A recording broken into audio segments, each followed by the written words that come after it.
Good morning, everybody. Good morning, everybody online joining us. We're glad y'all can make it today. So it was 1916. Woodrow Wilson was running for re-election as President of the United States. And really his campaign slogan that he was most known for was, "He kept us out of war." And that seemed to be an implication that he intended to continue keeping us out of war. And so he won his re-election bid, was inaugurated, and 29 days after beginning his second term, he asked Congress to officially declare war on Germany, and we entered into World War I. So not a promise that really came to fruition. 1964, Lyndon B. Johnson. He ran for his first actual election. He took office after JFK was assassinated, but he's most known in his campaign for saying, "We are not about to send American boys 9,000 or 10,000 miles away from home to do what Asian boys ought to be doing for themselves." Maybe not the most politically correct statement, but that's what he said. And so he won his election bid, and within his presidency, he did actually send American soldiers over to Vietnam and actually only escalated the war over there. We can go a little bit further. 1976, Jimmy Carter, he ran on a platform of dealing with the energy crisis, and he said he was going to raise the gas tax, and he was going to deregulate the oil and gas industry, and he was going to put solar panels on the White House, and then he was elected, and none of that stuff happened, and the energy crisis actually got worse under Carter's administration. 1988, George H.W. Bush was running for his first presidential bid under the slogan, "Read my lips, no new taxes." November 1990, tax increases officially go into effect. We're really familiar with this idea of campaign promises not coming to pass. And it doesn't stop us, though, from seeing those and looking around and going, what gives? Like you said, if you were in charge, that you would make this happen, or if you were in charge, you'd keep this from happening, and yet nothing really looks different. It didn't happen. What the heck, man? It's a familiar sentiment. Maybe you felt that in your own lifetime. It's not a new sentiment, though. People have always dealt with that when it comes to their leaders. This is actually something that Jesus himself had to address and deal with in his ministry.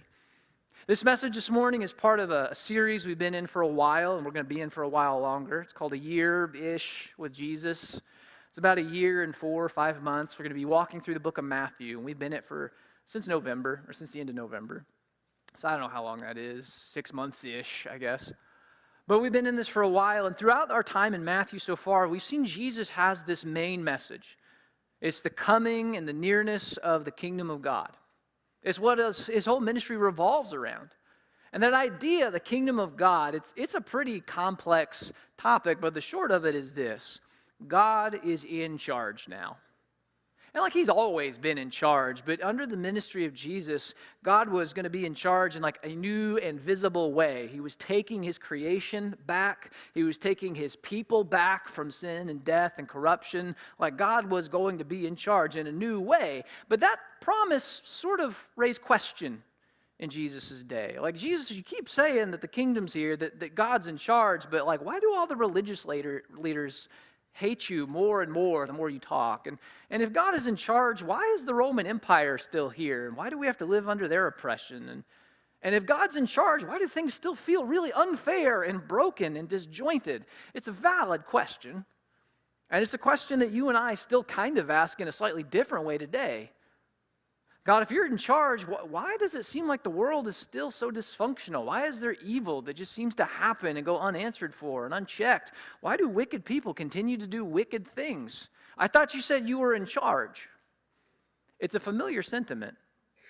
And it's one that Jesus actually addresses in one of our passages this morning. It's a parable from the book of Matthew chapter 13. And again, if you weren't here last week, a parable is just kind of a slice of life story that's about something that it's actually not talking about. It teaches through this relatable story.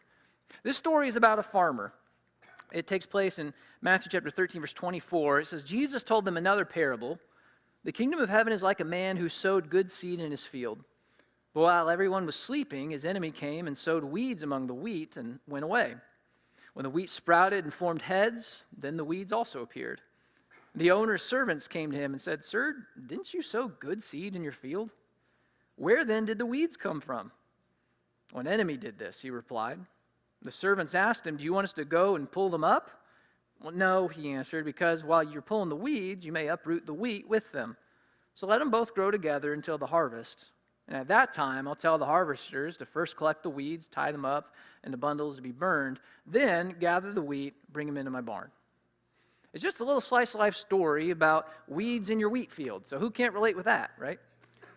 And we could guess as to what Jesus means by this and how it relates to our question and the problem of evil, but thankfully Jesus does us a huge favor and just explains the whole thing a couple of verses later. And that's what we're going to be really drilling down on this morning. So if you have your Bibles with you, I want to invite you to open up to the book of Matthew, chapter 13, verse 36 is where we're going to be spending our time.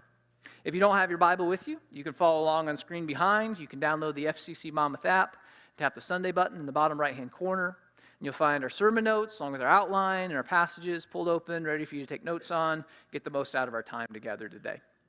So we are going to answer this question about the problem of evil. Why doesn't God just kind of deal with it before it happens, or deal with it today in a way that we can see and it seems right? But before we can do that, we have to understand a little bit. We have to understand the realities of evil, and in order to do that, we have to have a biblical understanding of reality, or a biblical worldview, if you will. And we don't really have time to go into like the depths of that. That's a very big topic, but suffice to say, a lot of times the way we think about the world and the way we think about evil, a lot of it has to do more with our culture and what it says and its teachings than it does what God's revealed to us in His Word. And so sometimes it's good to revisit that and be reminded, what is a biblical perspective on all this? And Jesus kind of lays out this really quick biblical worldview on the problem of evil in our passage. Verse 36, he says this: "Then he left the crowd and went into the house, and the disciples came to him and said, 'Explain to us the parable of the weeds in the field.' And he answered, 'The one who sowed the good seed is the Son of Man. The field is the world. The good seed stands for the people of the kingdom. The weeds are the people of the evil one. The enemy who sows them is the devil, and the harvest is the end of the age, and the harvesters are the angels.'" So he kind of just gives this little, this is this, and this represents this explanation of his parable. And wrapped up in that is a pretty rudimentary explanation of a biblical worldview, or at least where it starts. If we were to take those and plug them back into our story, it kind of goes like this. In the beginning, there was the farmer. There was God. And he planted good seed. And we read, those are the people of the kingdom. His good intentions for humanity. He planted them in his field. And we're reminded that's the world. So God created this world, his world, with good intentions for humanity. And that's probably where we want to stop and start to drill down, because that's oftentimes not how we think about the world around us, as his world. A lot of times we think of the world as belonging to nations or to kingdoms or empires. We might think of it as belonging to people and individuals, maybe people as a whole. You know, this is mankind's planet. We all live here. It's our home. It's our earth.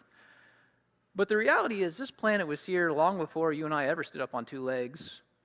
And it has seen countless kings and empires rise and fall and become less than a memory. This world is not yours, it's not mine, it's not mankind's. This is God's world. He made it, and as the creator, he gets to establish his intentions for it, and they're good intentions. They're good intentions for people to live upright and just and righteous lives, to live God-honoring lives.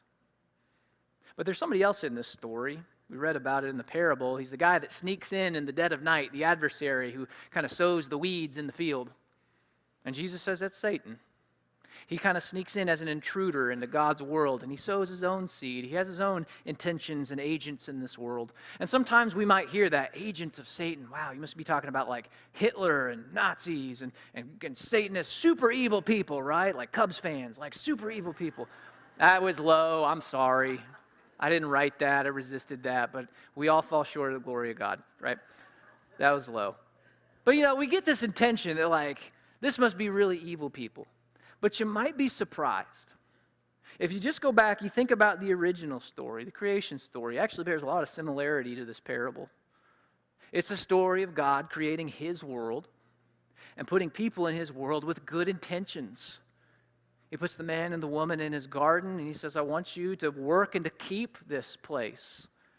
I want you to name the animals. I want you to participate in this creativity that I've demonstrated over the last 6 days. I want you to rule over creation and subdue it. Make something good out of it. It's a good and God-honoring purpose. But you know that it doesn't stay that way. It doesn't take long for an adversary, an intruder, to slither into God's garden. And he tempts mankind with a lie. He says, you should eat from the tree of the knowledge of good and evil. And the woman says, no, because if we do, God says we'll die. You won't die. God just knows that when you eat of it, your eyes will be opened and you will be like him, knowing both good and evil. You'll be like God.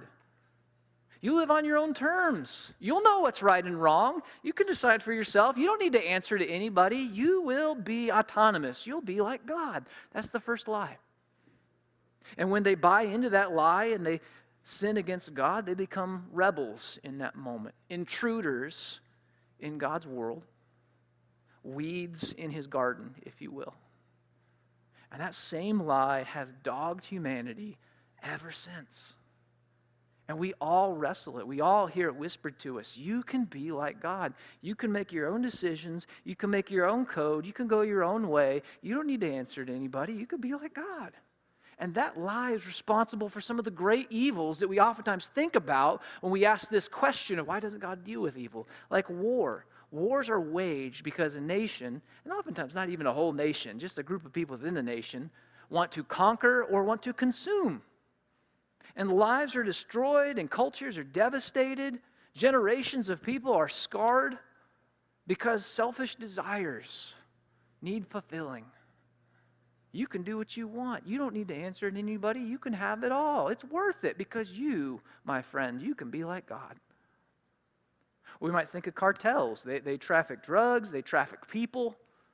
They abuse and they use and they ruin the lives both of those who use and those being used.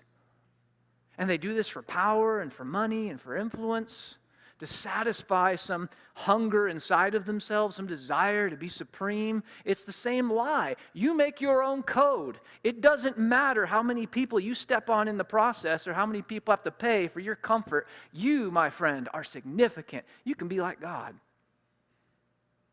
We think about companies, and not all companies, but some companies that are greedy, that lie to their investors, that lie to their employees, that puff up their books or cook their books to make it look like they have record profits. And people give their life savings and investments to these institutions, knowing full well that when this ticking time bomb goes off, everybody involved is going to be devastated. Except for those at the top. You think Enron, Theranos, FTX, list goes on. There are grand evils at play in this world on a large scale, and they all stem from the same lie. You can do what you want. You don't have to answer to anybody. You know best. You're really significant. Heck, you're practically God. It's the same lie. But that same lie, it's not just out there in these grand arching evils. That same lie is oftentimes found right here. And the temptation to acknowledge it is found right here. I realized something important a couple weeks ago. I do not take very good care of myself. I have, not always, but for the last decade, not exercised with regularity. I have eaten pretty much whatever I want, paid no attention to the calorie count or the nutrition facts, and I was able to justify it because I was thin. And I thought to myself, I'm the exception to the rule. I know what decades of scientists and health experts have said. You have to exercise, you have to eat right. I know what conventional wisdom is, but I'm fine. I'm the exception to the rule. And then 2 weeks ago, I was looking in the mirror, and I thought, that's getting a little flabbier than it used to be. And I remembered playing with my boys, thinking, I'm a little more winded than I would prefer. And I started to realize, both because of that and because of the gray hairs that my wife constantly finds in my beard and my hair, that maybe I'm getting older and I'm not the exception to the rule. In fact, maybe that's just an excuse and a lie I told myself so I could keep doing what I wanted year after year after year. And so sometimes we find ourselves buying that same lie. You're the exception to the rule. You can do what you want. You're the exception, right?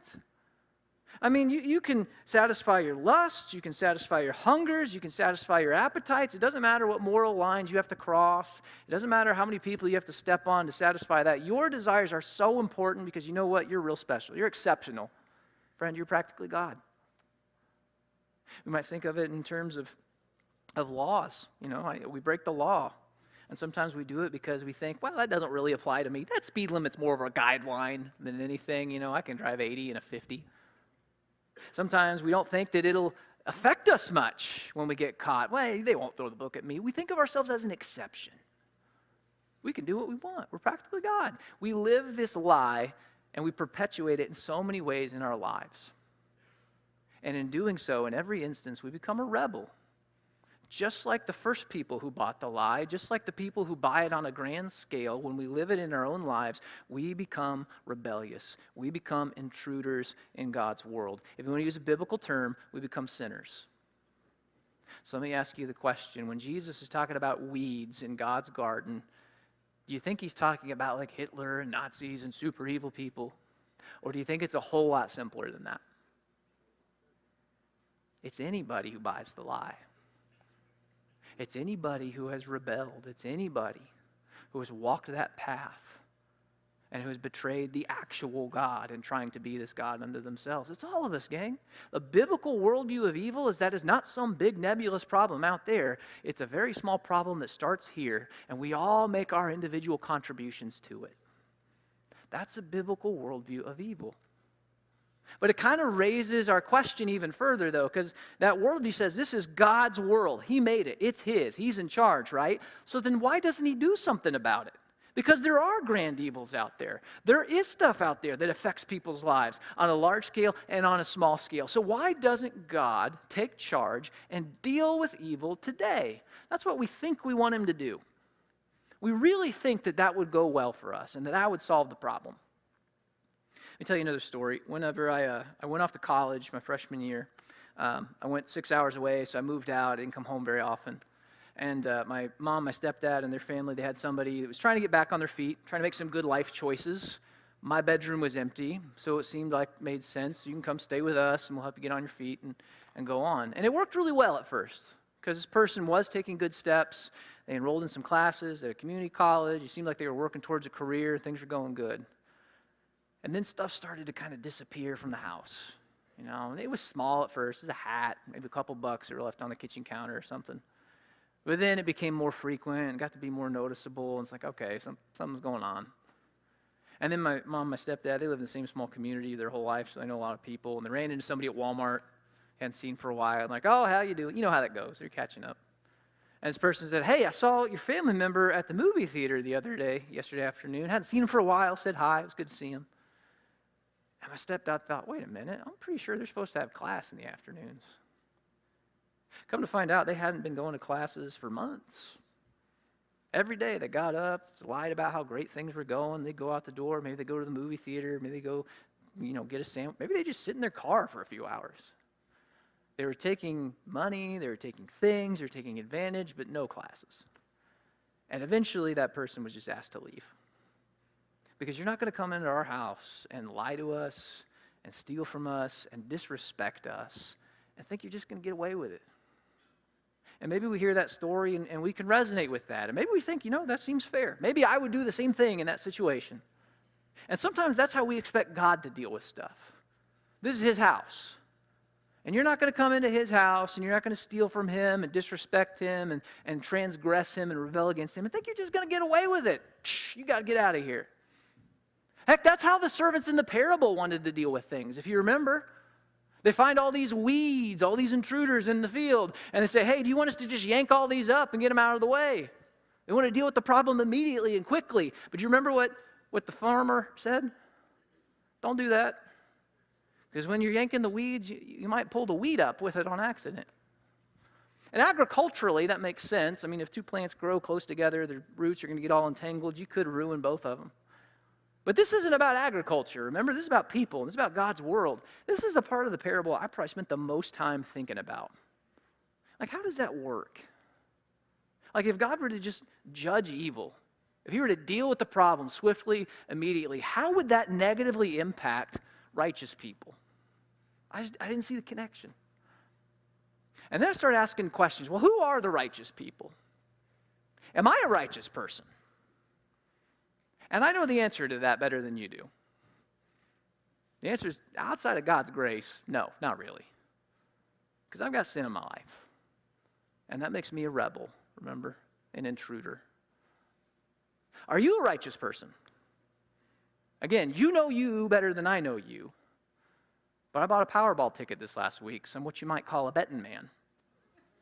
And I'm going to bet you've probably got sin in your life too. Which means that outside of the grace of God, no, you're not righteous either. We're a big bunch of rebels, intruders. We are the weeds in God's garden.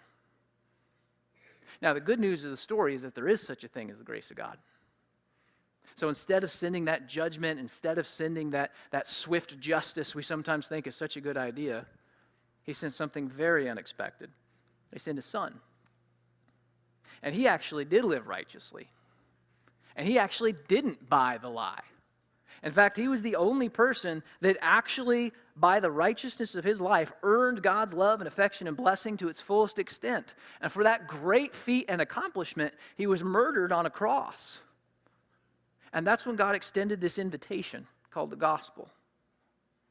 He said, I have made my innocent son to die like a rebel. And so if you will turn from your wicked ways and come to me, I will turn rebels into my innocent sons and daughters. That's the gospel. It's this great exchange where Jesus takes all of our sin and all of our contributions to the brokenness in this world, and he gives us in exchange all of his innocence and all of his righteousness and all of his goodness. That's what God invites us to. We are changed by the gospel. People can be changed. There's a guy named John Turnipseed, which I know is a very funny last name, but it's his real name, John Turnipseed. He grew up in Minneapolis, Minnesota. And John had a terrible father. He was a very abusive man, tore his family apart. And so at the ripe old age of 12, John turned to the gang life. By 16, he was kicked out of high school because he threatened to kill the principal while he was high on drugs. And eventually, John became the leader of his gang. And he made his money selling drugs, knocking over liquor stores, and pimping out ladies. And he was in and out of prison. And in the time of his life, John had a couple kids. One of them was named Johnny Jr. And he led both of his sons into the gang life. They followed his example. And Johnny Jr. was at a party one night, and he was shot and killed. And John Turnipseed learned about this as he sat rotting in a prison cell. Couldn't go see his son, couldn't go to the funeral. And that just shattered his whole world. And maybe for the first time in his life, he sat there and he just contemplated what his choices in his life had created, how he had contributed to the brokenness and the evil of this world. And as this broken shell of a man, he just cried out to God. He didn't really know what comes next, but he just, if there is a God, I need you. Eventually, he did learn about Jesus. He learned about the gospel. He accepted it, and he was changed. And over the course of a few years, he overcame his addictions to drugs. He overcame his addiction to gambling. He was released from prison. He said, I don't want to ruin people's lives anymore. I want to serve people. He became a minister. Spent 27 years working at an organization called Urban Ventures. It's a faith-based organization in Minneapolis that provides father figures and mentors and coaches and tutors for urban youth. It's actually, ironically and poetically enough, located on the same street that John spent his life running a gang on. So this guy working to redeem his neighborhood. John died last year. And in his obituary, he is quoted as oftentimes telling people, my God is big enough to do anything with anybody, and that's how he changed me.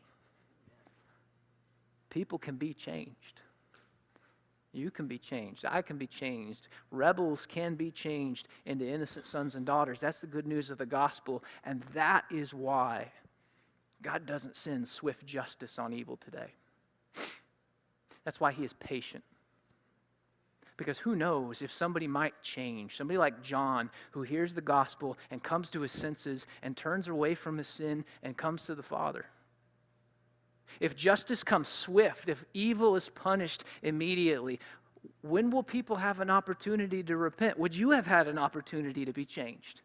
If sin enters your life and you take that first step in rebellion and God says no and he judges evil, because remember, evil's not a big nebulous problem, it's right here.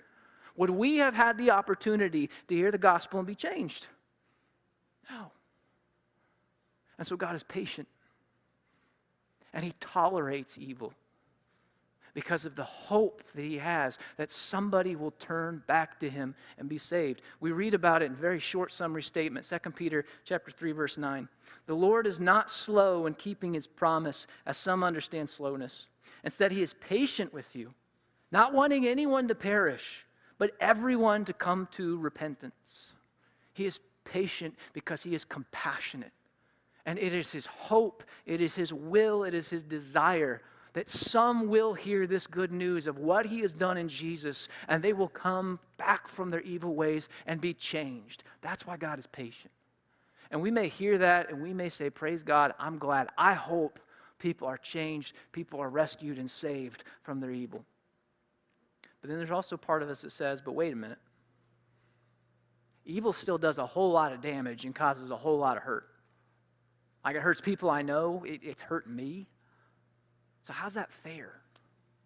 Like I know God's got this great hope for people, but there's still this lingering hurt that I carry around. So how does that work? Why is that okay? And that's actually what Jesus addresses in the rest of this parable. That compassion that motivates God's restraint, that compassion also motivates God's judgment. We read about it at the end of that parable, like I said. We're going to pick back up in verse 40. It says, as the weeds are pulled up and burned in the fire, so it will be at the end of the age. The Son of Man will send out his angels, and they will weed out of his kingdom everything that causes sin, and all who do evil. They will throw them into the blazing furnace, where there will be weeping and gnashing of teeth. Then the righteous will shine like the sun in the kingdom of their Father. Whoever has ears to hear, listen up. That's my translation. All this business about a burning furnace and weeping and gnashing of teeth, this is Old Testament language. It talks about divine judgment. And it paints a very evocative picture, like fire and brimstone. I joked with Colin all this week, like, hey, my family's coming, and it's a great day because we're talking about fire and brimstone and judgment, right? It's a great Sunday to be here. But, like, it's true. It's a very evocative image. And sometimes it raises questions of, like, is hell a real place? And is it a literal place, I should say? And, like, is there literally fire and eternal torment? Or is it, like, are they destroyed and they cease to exist? Like, what happens? And this passage doesn't address any of that, so I'm not going to either. It's convenient. But there are two things about God's judgment that this parable makes very, very plain. God's judgment is necessary, and it is inevitable. We'll tackle that first one because sometimes that's hard to swallow. God's judgment is necessary. That might set us on edge a little bit, because we hear these stereotypical pictures of the fire, brimstone, talking about sermon, and everybody's going to hell and there's no escape. Sometimes that's what's painted. And talk of judgment can be scary. And you know what? For the guilty, judgment is a very scary concept. I mean, you think about when you were a kid. Let's say you punched your brother in the head. Your mom says, you wait till your father gets home. That's what we call an aw crap kind of a moment, right? Because when dad gets home, he's not bringing jelly beans and you're not watching cartoons. When he comes, he's coming with judgment. And you know what that judgment entails. And worse off, you probably know you deserve it. Judgment is terrifying when we are guilty. And that's oftentimes the perspective we think about God's judgment from. Seldom do we think about God's judgment from the perspective of the afflicted, though. What about that brother who got punched? That brother who was hurt unnecessarily and with no reason or cause. That's the story I'm sticking to. What about him? Is judgment scary? When mom says, you wait till your father comes home, does that brother hear that and does he quake or is he a little elated? Is he set at peace a little bit, knowing that his pain is not overlooked, that the wrongs that befell him, they're not going to be just brushed aside, that somebody's going to set things right and answer for what happened to him? Because that's also a picture of God's judgment. We think about it in terms of the parable. There's this really weird picture. It's easy to miss. The farmer tells these guys, they say, hey, do you want us to go gather the weeds up? And he says, no, wait till the harvest. Then I want you to go get the weeds, bundle them up, throw them in the furnace. And then I want you to go back out into the field and get the wheat. And practically speaking, that doesn't make any sense. Because you're paying laborers to make two separate trips through your fields. A smart farmer, a practical farmer, would have said, no, go gather the wheat, and then we'll just burn all the weeds in the field at the same time. That's how they would have done that. But this parable is not concerned with practicality in agriculture. It's concerned about God and his ways. And what he's saying is essentially all that wrong, all that wickedness, all of that stuff in my garden, in my field, it's got to go. It's got to be addressed with, because this is his field, his world, and he has good intentions for it. And if God really is God, that means his intentions are the ones that win out in the end. So all of this wickedness, all of this stuff that pollutes and corrupts his world, it's got to go before anything else. Things have to be set right. That's the picture in the parable. Judgment is necessary. It's necessary for the woman that was abandoned and impoverished by the decisions of self-centered men. Judgment is necessary because somebody's got to answer for the afflictions and the pains in her life, and things have got to be set right. God's judgment is necessary for the children that are trafficked by those cartels we mentioned, because evil people in their despicable ways have devastated their innocence, and somebody's got to answer for that. Things have to be set right. For men who spend their best years and their health at a company that chews them up and spits them out because of negligence or greed, that's not right. Somebody's got to answer for that, and things have to be set right. Because there is evil in the world, and it does victimize people, and it does hurt. And if God is God, and if he is good, he will not sit on his hands. Though he is patient and longs for everyone to come to their senses and be changed, he is not negligent. It's still his world. And there still has to be an answer. For his sake, for your sake, for the sake of his creation, somebody has got to answer, and things have got to be set right. And that's why judgment is necessary. Because God's goodness is necessary. And his intentions are necessary. But we also said that God's judgment is inevitable. Meaning it will come, it will happen. He is patient. He is compassionate. He waits for people to be changed, but he will not wait forever. And he's already shown us this. He's already given us the preview. It's called the Old Testament.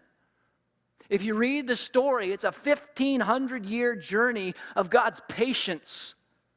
The Israelite people, they betray him in idolatry, but he doesn't judge. He is patient, knowing that some will change their ways. They are established in a kingdom, and they chase after every idol under the sun, but he doesn't punish and he doesn't judge. He calls them back to repentance because he knows some will return to him. He sends prophets to say, hey guys, stop sinning, stop betraying him, come back to your senses. The kingdom split in half, and the northern kingdom is actually completely destroyed. And God looks at his people in the south. He says, do you see? Do you see what happens? I've been warning you for 1,500 years. My judgment will come. My patience will run out. You've seen that it's true. Will you please, for the love of me, change from your ways? And they don't. And just as he had said for 1,500 years through Moses and countless prophets, when this patience ran out, the judgment came. And the walls of Jerusalem were torn to the ground, and the soldiers were slaughtered, and the people were pillaged, and the temple that they took such pride in was burned to ashes, and hooks were put in their nose, and they were carted off to a distant land to live in poverty. And these people that God had brought out of captivity into his gracious and good land were torn away from his gracious and good land and put back in captivity, just like he said, for 1,500 years. And what we read in this parable of Jesus is a similar situation. God says, I will not let evil stand forever. I will not let it pillage my creation and my people unchecked. Judgment will come. It must come because things must be set right. Today we live in the age of his grace and his patience. We live in an age where he patiently and compassionately waits for people to come to their senses. He gives us words like this parable and these words of Jesus, pleading with people, will you be changed? But that patience will not last forever. It can't, and it shouldn't. There will come a day. And on that day, there will be weeping and wailing, but on that day, there will also be rejoicing and celebrating. because things have been set right. And that judgment, believe it or not, it's actually already started. Maybe not the way we expected it. It started 2,000 years ago because Jesus hung on a cross. And evil and wickedness and sin and all of its wretchedness was judged. And a verdict was passed, and death was poured out, and God's wrath, we don't like to use that word, the W word, but it's in the Bible a lot. It sure likes to talk about it. God's wrath fell full-fledged, unadulterated on his only Son. And our sin was paid for. We read about it in 2 Corinthians chapter 5, verse 21. It's a very poetic summary. God made him who had no sin to be sin for us. But it was for a purpose. So that in him we might become the righteousness of God. So that the judgment that our evil and our contributions deserved wouldn't befall us. Instead, like we said, that great exchange, he offers us a gift. Be changed. Be changed by what my Son has done. Be changed by this gift of grace that I want to give you. Be changed in your innermost being. Just turn away and come back to me, and you will be changed. That's the invitation that God makes in the gospel. And it's an invitation that you and I have the privilege to partake in today because of his patience and his compassion. And so I would encourage you. I would plead with you. In the age of his patience, do not turn your nose away from God's gospel. Do not kick the can down the road and buy the lie that you are an exception.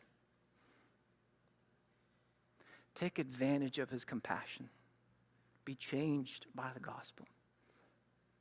If that's a desire that you have, I would urge you. There's a connection card on the back of the seat in front of you right now. Put your name, your phone number on there, and just say, I want to talk about Jesus. I know sometimes people think, well, you should play a song, we should all come forward and do that. Sometimes people don't want to do that because rightfully we're ashamed sometimes. We're convicted. And so this is the easy way. Take that card out, write your name, your number, say, I want to talk about Christ. We're going to make an appointment, and we will talk about it tomorrow. I promise you. Don't let this opportunity go. For those of us who've already accepted that good news, I know this is a heavy message, right? I really didn't plan for this to be that heavy. I'm like, oh, it's a parable. This will be easy. It's light and breezy. It's not. But for those of us who accepted this good news, all this talk of judgment and justice, this is good news. God has saved you. Jesus has changed you. There is a promise of salvation. There is a promise that God will set things right, and you get to partake of that. That's good news. And it's good news that we're going to gather around a table and celebrate now during communion. But before Don comes up to give us that meditation, let's say a word of prayer. Father, we thank you for today, and we thank you for Jesus and this good news that comes through him. We're saved. But salvation is only possible if there's something to be saved from. And there is wickedness in this world. It's undeniable. There's wickedness in our own lives, in our own hearts, because we all buy the dumb lie that we've been buying since the beginning. But God, we praise you because in your compassion, you've never left our side. And you've continued to call us to you. We rejoice in your promise that you will set things right. When we see evil in its grand displays, when we see it perpetuated just in the ins and outs, the exchanges in our own personal lives, Father, I pray that we'd be encouraged, knowing that even if nothing happens today, even if nobody answers today, you are righteous. You will set things right. So let us trust you in faith. Let's take comfort in your unchanging ways. Let us celebrate Jesus and the good news of your love that's found in him. In his name we pray these things. Amen.